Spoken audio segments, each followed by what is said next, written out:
করতে কোনো দ্বিধা নেই। কিন্তু আমার আপত্তিটা কোন জায়গাটা জানেন? এই মমতা ব্যানার্জির প্রতি, যে এই বহরমপুরের সাংসদ ইউসুফ পাঠানকে যখন বিদেশের প্রতিনিধি দলের সদস্য করা হলো,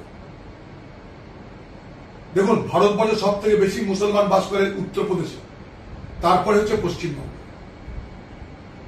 সেই পশ্চিমবঙ্গের একজন মুসলমান জনপ্রতিনিধিকে যেখানটায় সরকার হ্যাঁ বললেও পারত, কোনো অসুবিধা ছিল না, তাকে না পাঠিয়ে তার নিজের ভাইপোকে পাঠানোর মধ্য দিয়ে আমি বলবো এটা বাংলার মুসলমান সমাজকে অপমান করেছে। কারণ তোমরা মুসলমানকে ব্যবহার করছো আমার বিরুদ্ধে হারানোর জন্য।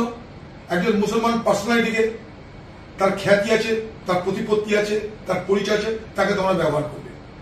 আরেকটা মুসলমান নেতাকে হিন্দু ভোট এক কাটা করার জন্য আমার বিরুদ্ধে দাঙ্গা করতে উৎসাহিত করবে।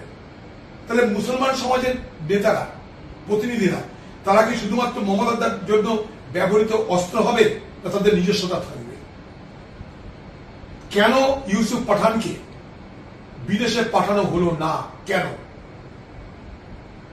মুসলমান দেশগুলোতে তার মতো একটা ব্যক্তিত্বগুলোতে অনেক বেশি প্রভাব পড়ত, যেটাকে আমরা বলি সফট ডিপ্লোম্যাসি।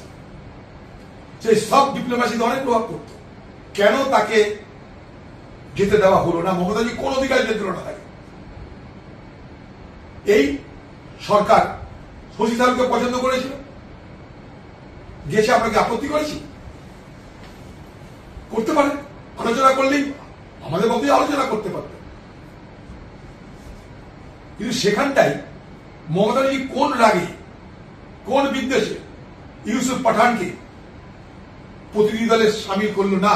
তার বদলে তার নিজের খোকাবাবুকে দিল কোন কারণে? সে কি বিদেশে গিয়ে আমাদের দেশকে উজ্জ্বল করে কি করবে, মহান করবে?